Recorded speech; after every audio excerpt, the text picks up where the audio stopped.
Welcome to another episode of The Modern Hotelier. We're excited to bring this conversation to you with Ryan King, Senior Vice President of Americas from Shiji. David, what were some of your favorite takeaways from this conversation? Well, it's our first guest we've interviewed from Mexico City, and Ryan didn't disappoint. It was great learning about what Shiji does, their approach, and really how they're just really out there trying to help hoteliers and help those hoteliers help their guests through their technology. And I thought it was a really well done episode by Ryan. That was a really fun conversation. Ryan's a hospitality guy through and through, started in hotels, now in the technology. So really great to hear his perspective, having both those roles. Overall, really insightful conversation, and I thought he did a great job. We're excited to hear what y'all think. Enjoy it. Welcome to The Modern Hotelier, the most engaged podcast in hospitality.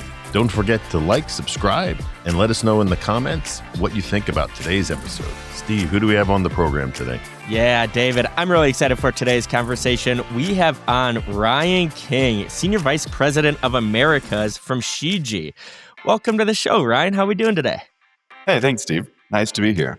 All right, so Ryan, we're going to jump in. We're going to go through a quick lightning round. We're going to get to know you better, learn about your career, and then jump into some industry topics. Sound good? That sounds great. All right. What did you want to be when you were growing up? Well, when I was a little kid, I wanted to be the guy that drove the garbage truck. All right. What's something you wish you were better at? Oh, sleeping. I'm a terrible sleeper. All right. Luxury you can't live without. Earl Grey tea. A nice Earl Grey tea. All right. Who's a person, dead or alive, you'd like to take to lunch? Oh, well, that's a hard one. I would say right now, and I don't want to be too emotional about it, but I'd love to still be able to take my mom to lunch. She passed about a month ago. Oh, got it. What's a superpower you wish you had? Oh, I guess my superpower would be to be able to sleep better. That goes back to my whole thing. All right. And final one? What's on your bucket list? I really want to get to Thailand in the next 2 years and do a full moon party. Oh, wow. All right. That's awesome. Good answers. I'm a terrible sleeper as well, so we're on the same page with that superpower. The occasional time that I get a lot of sleep, I'm like, I should go to the Middle East. I could solve peace today. Exactly. You feel so refreshed once you get that one night of good sleep. So that was great, Ryan. Now we're going to dive into your background, a little bit about what makes you tick. So you grew up in Seattle, Washington. Is that correct? I did. A town of the Starbucks and Amazon. Yeah, absolutely. So how did growing up in Seattle shape into who you are today outside of your love for Starbucks and Amazon? I mean, I think a lot of what you are as a person is formed when you're younger. And I was in a culture of more of a West Coast relaxed style. And it's something that became the bedrock of who I am. But since I've moved to the East, it's an interesting mix of the two. Did you have a tough transition moving from Seattle to Washington, D.C.? I came from Wisconsin to Washington, D.C. Was that a tough transition for you? I think the hardest thing for me was when I moved to DC, it was before we had all the nav and Google Maps and all that. So DC is not known for its well-labeled streets. And I was navigating around with a map and I'd come to a four-way stop and there's no street signs anywhere. So it at times was difficult to get around. The diagonal streets take you one way and the others take you another. And you end up somewhere and you're like, how did I get here? That was probably my biggest challenge. I just recently told a story of how I got lost on the metro and was on there for a couple hours taking the metro, the bus. So I'm with you on that one. All right. So you went to American Intercontinental University. What led you to choose American Intercontinental and pursue a degree in marketing? I think, it is more along the lines of where I was in my career and looking for something that would give me back on some skills and things that I wanted. So at the time, that was the best choice that I had found. And I found this kind of funny story about you. You and I worked together, but I didn't know this one. When you lived in D.C., you were actually the interim general manager for the Phoenix Park Hotel in Washington, D.C., and you handled the first GM transition in almost 20 years. What were some of the challenges that you remember from that? And was there a moment where you're like, holy cow, I understand what they're going through, but it is really rewarding as well.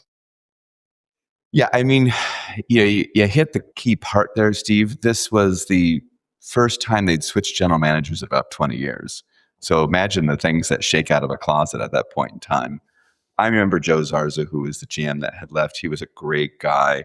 And it was a big challenge filling those shoes while the transition was being made. The interesting thing that kind of came up there is that Joe had a specific style and everybody was used to that.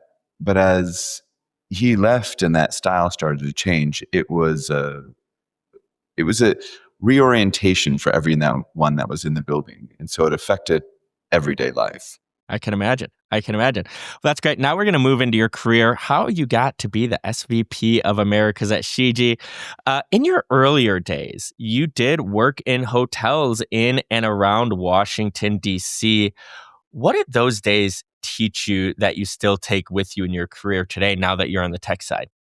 Oh, well, yeah, I think the hotel days were invaluable for me. I was able to understand so much of what goes on property and what the psyche of the different team members are. I've had the fortune of being able to work with almost every department in a hotel and understand how technology, where I am now, affects what those people do. So I really, when I'm talking to our customers and our clients right now, it is a lot of that history that I use to be able to relate to what they need. And from there, you went to Travel Click as director of sales and then a sales consultant at Informs. What made you decide to move over to the tech side? It's so funny when I first got approached by Travel Click, I was like, "Man, I don't even know what you guys do every day. Like, I work in a hotel. We have certain things, and we do this. And what do you guys do? Just sit around?" Or it was an eye-opening experience to make a transition, and I made that just about in the middle of your life. So for me, it was like I started an entire new career, still in hospitality, but it was entirely different on the perspective I had. It was like igniting excitement in me that I hadn't had since I was in my 20s. So I really feel fortunate that I've been able to have that chance. I don't know that everybody always gets it. And it really, it was something that set me on the path to where I am today. And I'm very, in some respects, very grateful for all the opportunities that got me here. I love what I do. And every day I really am, the word grateful, I think, is great to use for the interactions that I have with my team members as well as our customers and clients.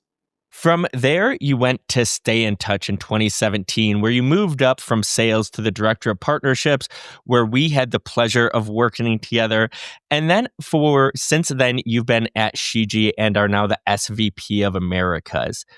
As SVP of Americas, can you tell us a little bit more about what you do? And I'd also love for you to dive in a little bit how the transition from Stay in Touch to Shiji kind of happened. I would say that being at a pivotal moment when Shiji took over full ownership of Stay in Touch was really what I was looking for to be able to go to that next portion. And I was excited about what was there. Being able to kind of come into fold with a larger conglomerate allowed me to use some of my skills. I originally was coming in on the Shiji side to bring all of the acquisitions together and help make it one homogenous unit. And then, of course, COVID happened and things changed, and we had to pivot and look at how we were doing business. And I spent a lot of time looking at what we did from a commercial strategy perspective. Like, how did we make money? What did we bring out? What do we do for clients that helps them solve problems? A few years ago, when we needed to look at evolving what was happening in the Americas, Kevin King, our CEO, approached me and said, "Oh, I want to offer you something." And I was like, "Oh, I don't know about this." I've come into the Americas and I look over all of our business interests. So one of the pivotal things that I saw is how we were doing is within the Americas, the US dominates the idea of where hospitality is, but it is not the only vein of the Americas. So the first thing I had noticed before I even came in is that we hadn't been really concentrating on anything south of the United States. And I've spent the last, I'd say 18 months executing on the vision of switching our focus to our hub in Mexico. So we've taken our operations and kind of put it into the middle of the Americas. We've then been able to effectively start expanding into LATAM and South America, where we're now starting to pick up more clients. We're still focusing on growing our client base in the US, but we've switched the hub of our operations into literally the middle of the Americas, better serving everybody north and south and multilingual capabilities that we didn't have before. And for those who aren't familiar with Shiji, can you dive in a little bit more and just explain kind of the companies and the company as a whole? Yeah. Shiji was started back in the late 90s as a service provider. And all it was at that point in time was a network provider for all the big brands that were coming into China. And our chairman, he had a driver and a guy that worked with him, a technician, and they just helped connect the systems. From there, really, we grew into a provider of different solutions to help hotels run. And when we evolved into the international space in 2017, we did so by taking the goodwill that we had gained with big brands, management companies, hoteliers, and we brought forward our Infosys POS. That was the product that helped us internationalize. And it was really our partnership with Hyatt that helped establish that credence outside of China. And we've then grown those relationships. Today, we're counted on by all the major brands around the world to provide them a variety of services. Our big initiative that our chairman drove was really to create the next platform for the 21st century. And that was something that was a very ambitious project that we quietly rolled out beta and test pilots in Europe during the pandemic. And that's really the basis of the foundation where Daylight, our PMS, sits on. And we're putting more product onto that platform now. We've put our new experiences platform on there that manages golf and spa. We're putting more of our other products, bringing them together for one cohesive experience to hoteliers. So our aim is to use the operational technology to allow hotels to service their guests, perform what they need to, and have the capability and flexibility that many hotels are facing in the 21st century in order to truly provide that magic in hospitality. That's great because we hear so much about siloed technology and how the hotels have systems that just don't talk to each other. They can go to Shiji and you have the PMS, the POS. You kind of have those parts that all are already talking together and almost under one roof. Yeah, it was always our aim to provide the core of what the operation would be, and then to give the ability for a hotelier who has imagination to add anything else they want. Sure. So we're a very open ecosystem. It's very easy to integrate. I go back to Steve, a couple of weeks ago, you had a good podcast about it. Too bad Sandra hadn't talked to us a year ago because we probably could have made that merit integration for them within a couple of weeks and they wouldn't have had to fold. Not to get a jab with Sandra. I do actually like them as a brand. It's too bad that they ran afoul. Yeah. But it's interesting. That's a great example of how you really have to take the seriousness of your core systems because it is what propels you into being able to deliver on that guest experience. And without that, you will run into problems. So we definitely want to be that person that sits there and says, you know what, imagine what you want, we'll help you accomplish it. This episode is sponsored by Shiji. As hotels rethink their technology foundations, many are realizing that traditional PMS platforms weren't built for today's operational reality. Daylight PMS is Shiji's cloud-native property management system, designed for modern hotel teams with real-time visibility, open integrations, and mobile-first workflows across the property. Trusted by global brands including the Peninsula Hotels, Langham Hospitality Group, IHG, Fletcher Hotels, and Time Hotels, Daylight is built for smoother implementations and long-term scalability. It helps reduce operational friction behind the scenes while enabling more consistent guest-focused service on the front lines. To learn more about how Daylight PMS supports modern hotel operations, visit shijigroup.com. kind of led right into the next section, which is focus more on thought leadership here. And it has been really fun to see you, dive more into thought leadership with articles you've written, not only for Shiji, but other publications as well. And one of them I came across was your article for Shiji Insights. You really emphasized that implementing a new property management system requires disciplined planning, strong leadership, and open communication, which I think is key between corporate offices, property teams, and also the technology partner. So, my question to you, when you're overseeing a PMS rollout, what is the biggest communication challenge that you've encountered, and how did you overcome that to have a successful implementation? So I've benefited from my position in seeing rollouts in different parts of the world with different sizes and types of organizations. And I can tell you that there's a clear, exact recipe for success. A lot of it comes down to corporate alignment and making sure that everybody at the corporate office is aligned on why this change is happening. When that is done well, it drives the change management process. It's not the technology that is the failure point here. It is the change management process. It's the adoption that you need to get from everybody that uses it. And to simplify it, and it sounds stupid, but people that are operating through their daily life resist change. One day, the check-in button's on the left, and all of a sudden, they change the system and the check-in button's on the right, and I can tell you it's a complete meltdown. Oh my God, this is horrible. I don't know what to do. And you're like, okay, well, push the button on the right, and you're going to be okay. So when corporate offices align on why they're doing something and they take the ownership from the success of that, it truly makes a remarkable difference. I've seen some organizations that rely too much on us. They kind of just threw up their hands and said, great, go put it in and tell everybody what to do.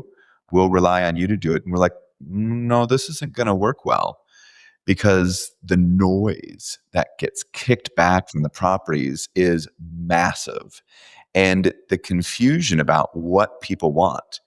I can tell you there was the simplest thing that caused the most chaos. And imagine that you actually had a meltdown because of this. One property wanted to sell their external items, say like a Coke or a bag of chips, with no tax included, and add the tax. The other property wanted to sell it with tax inclusive. And yet the corporate office said, well, Shiji will decide on what that is. And we were like, well, you told us in the beginning you wanted tax inclusive on these. Do you want to change that? And then when we started doing both, letting both properties do what they want, the finance had a meltdown. Why is this coming across this way?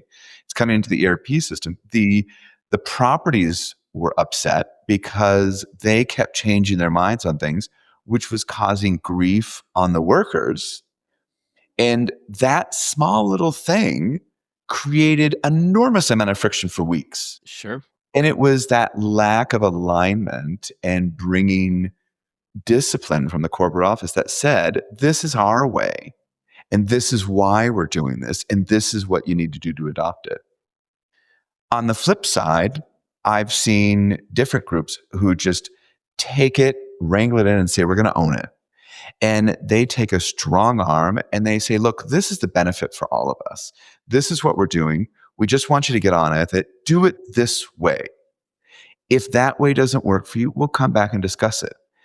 And in all instances, when we worked with a partner like that, what happened is the noise went away after about 3 weeks, and people just got on with it. And then, surprise, surprise, people started coming back and said, oh, it's so much easier now. We just love it. Our life is so much better. And we're like, oh, well, okay. Yeah, absolutely. Would you say communication is kind of that biggest challenge that you have to make sure you get right, or is there something else? No, it's a lot about a communication plan, and it's an understanding of who owns what. So when you have a clear idea of who owns what, if you sit there and think about my finance example, if there's a clear owner in finance that says, this is why we're doing this, just get on with it, it automatically just takes away the uneasiness or what's going on, people just go, fine, that we're doing this. We had a group that rolled out on their own 74 properties in 1 year.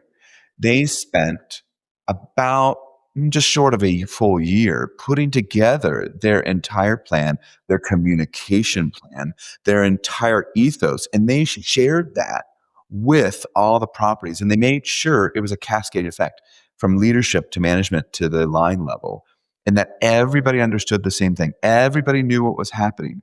And with that, it took away all of the unease and the fear. And when they started bringing properties live, like every day, people were just like, no, this is great. We already touched it. We've been in it. We're so excited.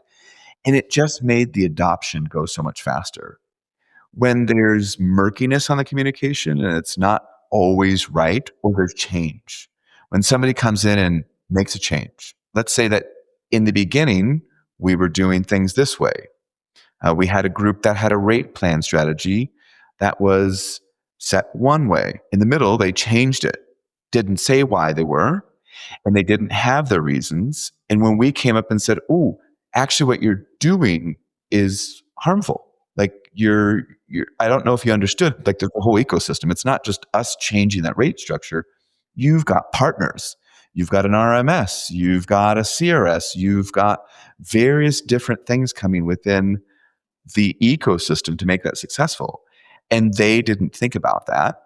And so all the workers started freaking out because reservations were coming in with the wrong rates. Finance was upset because they had to touch the reservation. There was change with the partners that were saying, oh, wait, this isn't right. We're getting the wrong rate types from you. So without that communication on what they wanted to do and how they wanted it to get it executed, it caused friction and chaos. That went into the organization and caused massive angst about everybody in the organization about the change that was happening. That hotel group that nailed the implementation, they really need to write a white paper about They that. should work on that. Because we've both have sat through implementations of PMS, and it can go one of two ways, and that sounds like one of the best scenarios I've heard. So need to hear more about that from them. Yeah, before the next question, not to pile on, but what you said about planning was exactly in our hospitality hot topics for November. What I said about Sonder and how did they not plan out the integrations and to make sure. I mean, it doesn't make any sense. It's not like this was one hotel with 150 rooms and somebody just got sick or somebody quit at the last minute. So anyway, I agree with you 100% on that. So there's a lot of talk in the industry about the benefit of an all-in-one or best of breed. So as Steve mentioned earlier, you guys are really kind of moving towards that all-in-one, and I'm not going to mention them, but some of your competitors are focused on the same thing. So maybe talk a little bit about the philosophy of Shiji and that kind of more all-in-one, or that concept of all-in-one with best in breed being in that all-in-one. Yeah, I'll share some of my opinions, which are closely coupled by what the Shiji ethos is. The key to the basis of this is where your data resides. And that's why when we talk about operational core, say your PMS or your POS or your core software for the spa, it's about how you get those data flows all together. Because you can't deliver the magic of hospitality without that. You need to be able to have those tools for the team members to really deliver to the guest. If you have all of that together, let's say Steve's arriving at the hotel, the front desk can say, oh, Steve, welcome back, because they already see that Steve last week was at another property of theirs. And then they also see that Steve has a reservation for dinner at 7 and that Steve's fiance has I just engaged you, by the way, Steve. I'm married, but that's okay. Don't tell her. Has a spa appointment the next day. So all of these things come together. Now, that you can say is this all-in-one. But where the flexibility needs to come in is that the all-in-one is good at bringing certain things together. Now, when you want to get other pieces, maybe you want to sit there and say, you know what I really want? I really want this kick-ass app that everybody's going to be able to talk to our hotel staff, be able to do things, be able to book that spa. That you really have to go out and look for a best in breed. But what you need is a partner that can help accomplish that, because they need to integrate. They need to be able to get those core systems together. And when you have one entity with the core systems, to integrate that customer facing application becomes so easy, because you go to that one company and say, okay, I need these 18 data points. And for us, because we built everything on an API first mentality, we don't have to say, well, you get a string, and there's a JSON string of 28 things that you're going to get, and you'll have to digest it. Instead, we say, oh, okay, we can give you all these data points. They'll come from here, here, here, here, and we'll support you on that build out of everything that you need to get from us and anything that you need to push back. And I can tell you time and time again, we've worked with some of these peripheral partners. The comment that they always give to us is, wow, this was so much easier. We were braced for this like 9-month grueling, terrible experience. And we accomplished this together in 3 months. And we're like, that's, what we want to hear. That's what we want to do. When we as partners are able to do that, our joined clients look at us and go, oh my God, thank you. You're helping me. So to me, it's, you use your core as one to allow that best in breed on the peripheral to help establish what's going to go on. Today, we see certain things happening, but to be honest, we didn't know 10 years ago how important certain applications we use are now. So we don't know what 2035 is going to look like. Being able to future-proof that a lot and say, okay, best in breed, something else is going to come up that we need. So that's my thought, and that is closely aligned to what we've built here at Shiji. So I'm curious on this, because back in the day when we worked together, cloud PMSs were kind of the big thing, moving away from those server-based PMSs. Now I'm hearing, which kind of goes with cloud computing, I'm hearing more about mobility with PMSs. How does that not only change the workflow for the staff, but also change that guest experience as well? So I'm going to go back in time all the way to the late 90s, when there was a visionary project being done at Hyatt with their Andaz brand. They really wanted the Andaz brand to have this feel and ethos of what a luxury retail experience is, like when you walk into Louis Vuitton or Cartier or Gucci. And with that, they wanted people walking up with like mobile tablets or something like that and saying hi and walking them to elevators and doing that. At the time, because of where technology was, it was a miserable failure. And they rapidly had to go back and build desks in every hotel and put stationary like computers and put people again behind furniture, because that was just how the technology operated.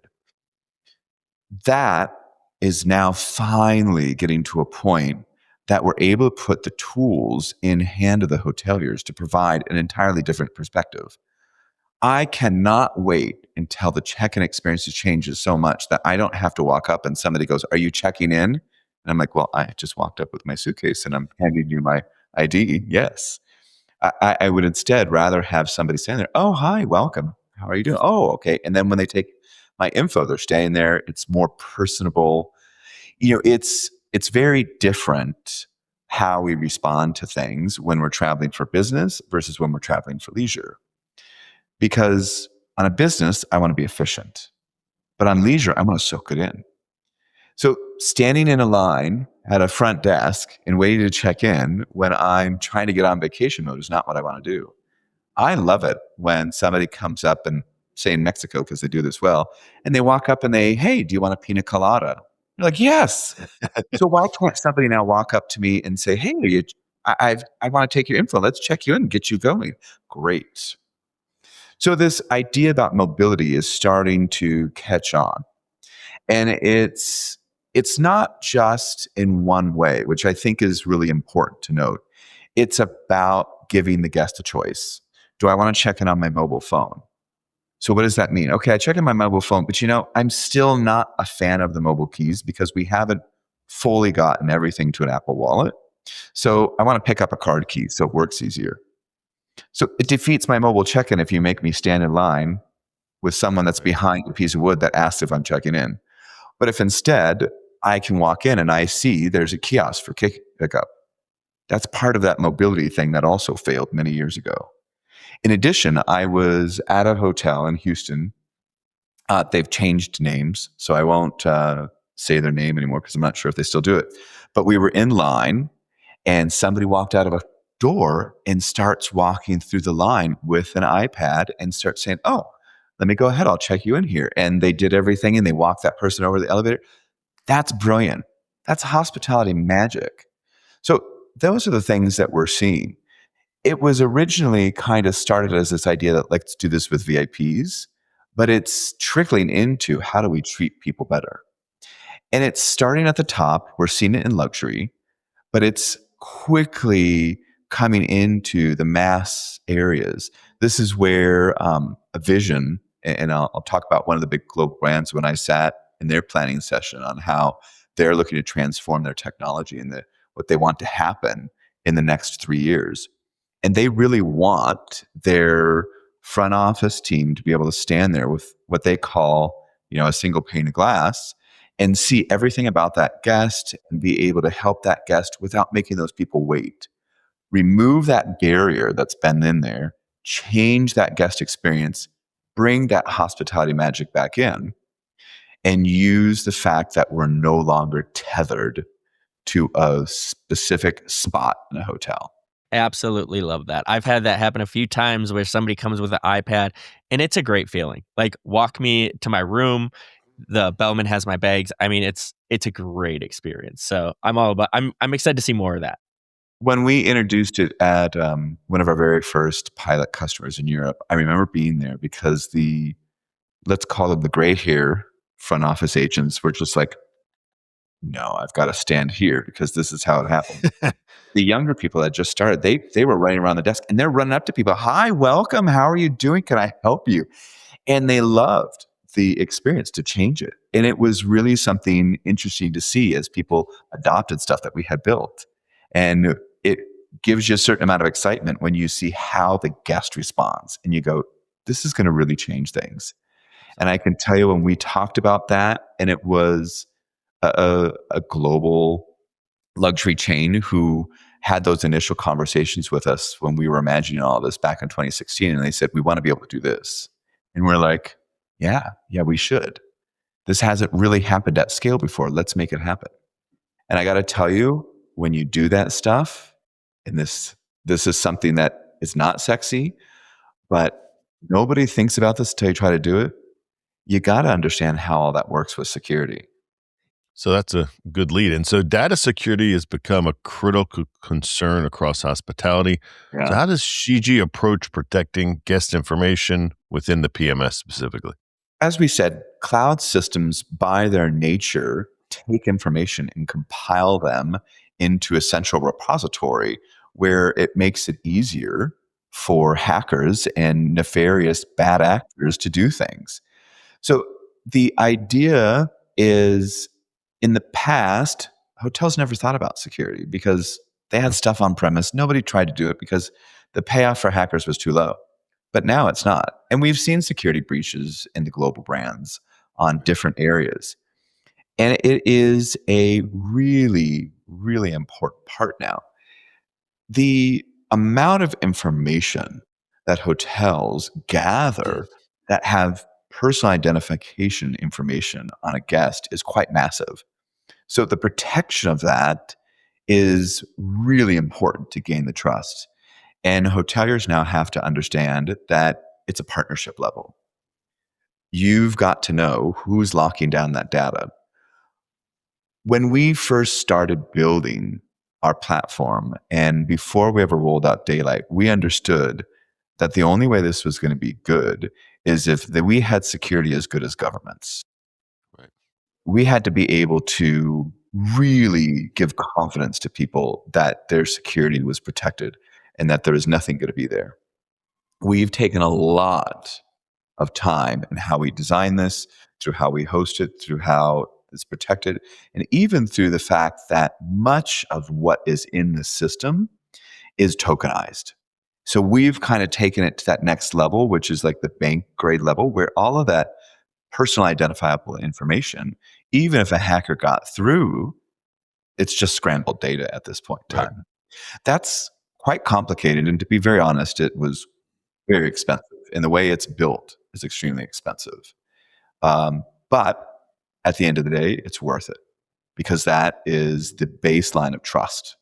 So, Ryan, I remember, in my PMS days, when you're talking to a hotel about potentially, working with your PMS, the one thing that always came up was how they worked with another PMS and the support was terrible. How when something went wrong, they could never, ever get in touch with their PMS. I even coined a term PPTSD, PMS, post traumatic stress disorder. But can you tell me a little bit about, first of all, I want to know a little bit more about Shiji's support, when things do go wrong. And then actually, I'll start with that one. Can you tell me a little bit about Shiji's support? Yeah. I think for everybody to understand this is, as we talked about, there's an ecosystem behind the PMS and there's many partners. But when somebody at the property is doing something, all they see is the PMS. So when something doesn't work, who do they call? They call the PMS. We've really tried to make a difference in the support that we do. And part of that comes from who we are. When you look at the basis of our company, we call ourselves a hospitality company, yet we sell technology.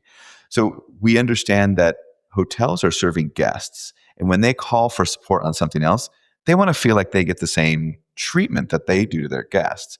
And that's been an ethos that was cemented by our CEO way, way back in Shiji's very beginning. I mean, go all the way back to the early 2000s. So we try to not point fingers, not assign blame, and to really dig into what the problem is. I will tell you that right now, 50% of almost all of the tickets that we get are all related to training. And it's all related to just understanding what you're doing. We see that you didn't understand what you're doing, and that's why this is it. We had someone call us, and they made a huge deal because they called every day. It was the night auditor, and they kept saying, "There's a problem with the platform. Every time I run night audit, it's releasing all these rooms, but we have a full sold out situation with a group block, whether we sell or not." And that raised up to the corporate office, and they said, "Your problem, your system, you guys got to fix this, and your technology's breaking." Well, it took a little while because we had to talk through the emotion. So it took almost 4 days for us to get down to the very. They had this sellout in this hotel where all the hotel was sold out, but they hadn't put all the reservation rooms in there.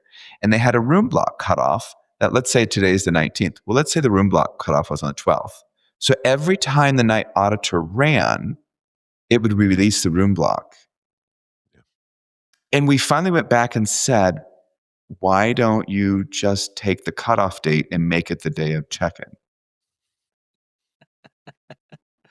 Simple, right? But this caused chaos for a while. And there was a lot of blame and emotion that it was our fault. It was a failure in what we were doing. And so they had a hard time listening to us to say, okay, can we go through this? What we try to do is disarm and say, okay, let us just help you. We understand this is frustrating. And the empathy that's needed to get folks to calm down is what's really important there. 100%. And I think that's a telling part about who we are, because I can tell you that not everybody does that. Other people would have just sent a link and said, "You're doing it wrong. Don't call us again." Yep. It all comes back to communication, right? Yeah. So the PMS, like you just said, like hoteliers, that's the system that they're in a lot of the day and it affects their daily lives. But how does the PMS also affect the guest experience? Not only like check-in, like you talked about with the kiosk, but throughout the whole guest experience till they check out. The important thing is to realize there's certain pivotal moments in a guest experience that are basically understood from the guest that this just needs to happen. And when there's a system failure, that causes a breakdown in the guest's experience. So let's say that when somebody's coming through, there was supposed to be a trigger to an external system, and that external system didn't pick it up. And I'll give you an example of a hotel that was having a problem with an integration from the Wi-Fi provider. These guests would get up to the room, and because there was problems with their integration, and it had exactly to do with this provider, the guest couldn't get on the Wi-Fi. Sounds like it's just a little it's a little thing about how they get checked in. The technical part was that the Wi-Fi system kept failing. Their integration wouldn't accept the message from us. And the guests started complaining up and down to them. Well, then they got mad because they just blamed Shiji. Right? This is a PMS problem. We checked the guest in. What we ended up finding out, and that the Wi-Fi provider came back and apologized, is that, we're sorry. Actually, we found that this was a bug and something that we did that caused the communication to be blocked. And what was happening is the previous guest wasn't getting cleared. So it wasn't accepting that new guest's last name. So they would go in and, like me, they would put in King and I'm in 1112, and it wouldn't give me internet because it would say, nope, that's wrong. You're not King. Right. But of course, they blamed us, and we were like, well, it's not us, But this is where that guest experience becomes frustrating, because I can tell you, as a business traveler, if I get into a room and I can't get Wi-Fi, my entire experience, there's two things: Wi-Fi and a good bed. You don't give me those, and I'm like, this hotel sucks. That's great. That's great. So, Ryan, I got one last question. It's been really cool to see you advance in your career and to now be the SVP of Americas at Shiji. What advice do you have for somebody who might be interested in getting into hospitality technology and eventually moving up in their career to a leadership role? I would say stay curious. Even if you know something, always ask questions and always be open to other answers. And the other big part of that is remain humble. The best path for growth is when you consistently look to improve yourself and understand how you can contribute more. Stop asking how the company can help you. Stop looking for validation that you're amazing, and instead try to contribute something back. So, Ryan, we've been asking you questions this whole time. This is where we turn the tables and let you ask David and I a question. Oh, gosh. I guess from you guys' perspective, you've been involved and listened to so much. And, to your point, Steve, I've actually admired the path that you've been on.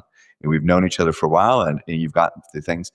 You're really making a difference in hospitality right now by, I would say, turning a spotlight on conversations and helping others understand what's going on. What would you say this year has been one of the most eye-opening things that you've heard from someone, that you've kind of just, a moment in your light bulb and you had to sit there and not go, wow? I'd love to hear from you, having all of your experiences, what that number one thing would have been this year. Ooh.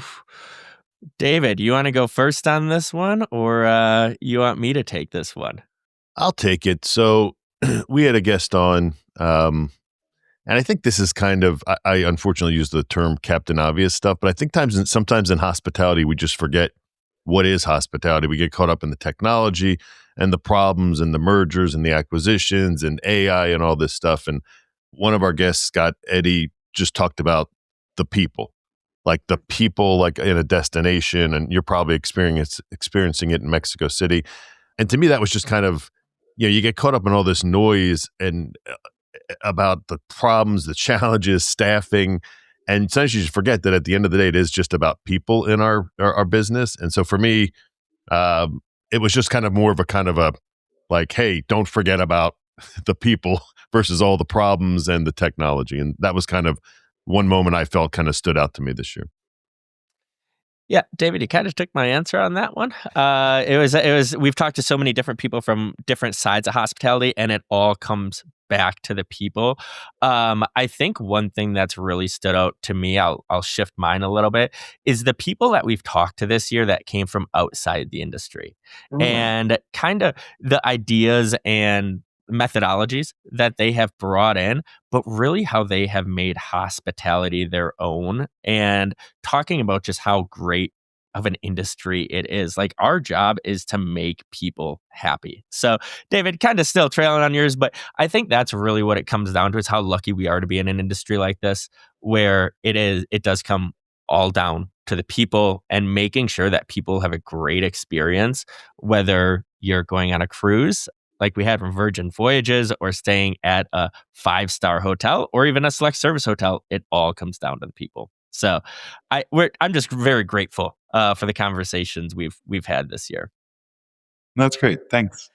So our producer John has been listening this whole time, so he has one more question to ask you before we get you out of here.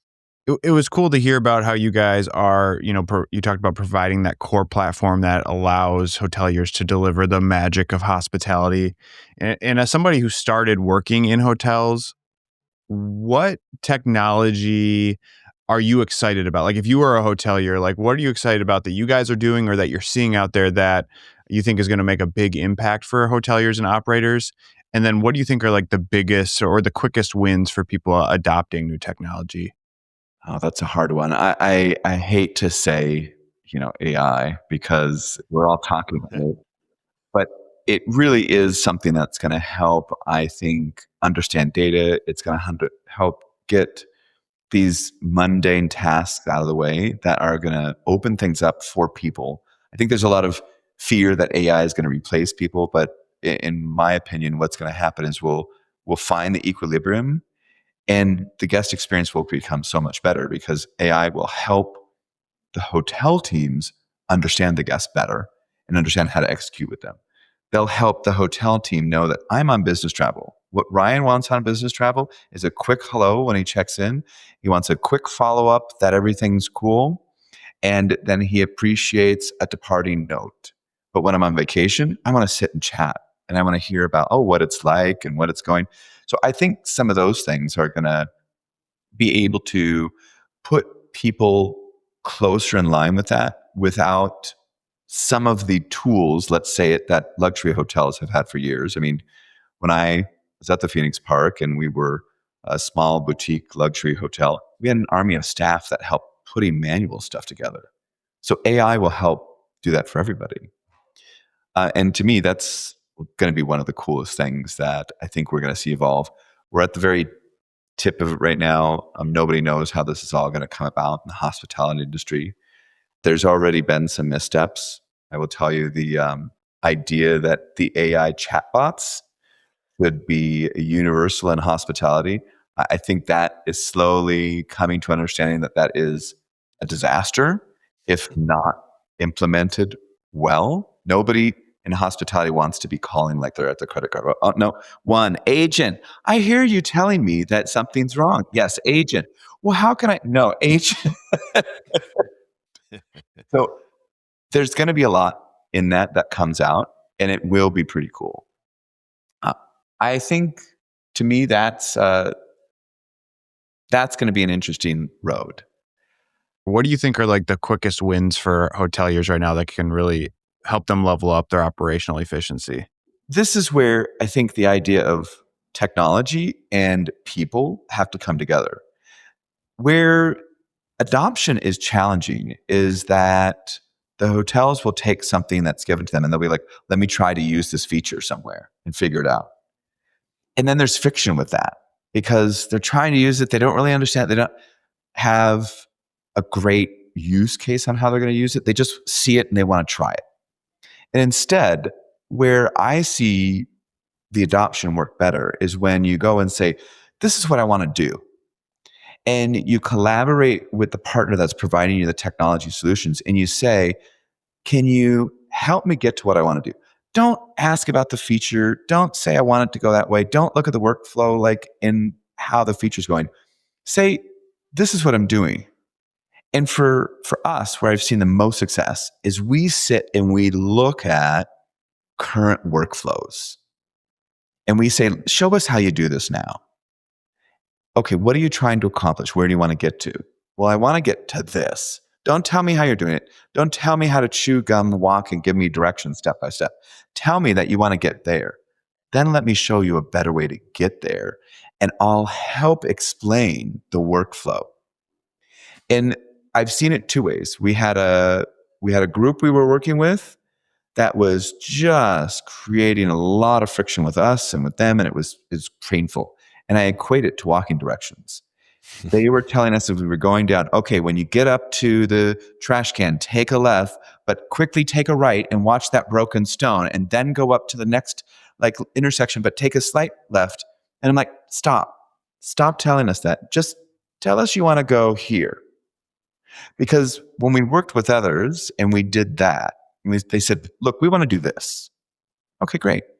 We came back and we proposed a workflow. We said, how does that work? And they said, that's good. One little friction. We adjusted that workflow. After those weeks of talking about that and getting it, we put it in. And I can tell you within 3 days, everybody in the hotel was humming through with the new workflow, and they loved it. And they were like, this is so much better on how we used to do things. So adoption comes with understanding what you want to accomplish, not what the feature is. Are we seeing less standardization of operations because of the different brands or number of independents out there than ever before? Or I'd say that there are core pieces that need to be accomplished. People need to pay for a room. That is a given. How that happens can change. So, for example, some people may say, no, when you get there, you have to insert your credit card and pay. Other people can say, nope, I got your token, you're okay. Others say, I'm going to collect that money up front, and then when you walk in, it's okay. So it's being able to have that flexibility to accomplish that. And I don't know that, any hotel would ever sit there and say, oh, everything can be the same. When we have certain groups, and there's a group we're working with right now, and they're more of an extended stay, they want every workflow standardized. Every hotel is going to follow the same thing. And in essence, the brands want that in some things. But then, as to your point, John, you look at, and I'll take my favorite soft brand that Marriott really first rolled this out on the brand level, this autograph collection idea. They use so much in their systems to standardize things across Marriott. But when they come to autograph, they're like, you know what? We're going to give you the flexibility to do what you want. Payment. Do you want to pay in advance? Do you want to pay at the hotel? Do you want to have a token? We've got it all. So that allows the individual hotel to decide how is their customer journey and what's the branding of that individual property. So you've got to be able to have the flexibility to do that. We see that in everything that we do. Even with customers that we're rolling out, they may have an idea of what their standardization is, and maybe there's some strict rules in place for half of that journey, but then the other half, you have elasticity to allow the individual hotel to make a workflow that's going to give that experience to the guest that is unique to that property. All right, Ryan. Well, I've got one last one before we wrap things up. What does Shiji mean? How did the name come about? Oh, everybody asks about that. It's really back to when our chairman started that. It is about the foundation, and it's about providing service in the foundation. So it's a pretty simple explanation in Chinese, but it is something that everybody always asks about, and it kind of comes with our ethos. Okay. So cool. Got it. Well, that does it for another episode of The Modern Hotelier.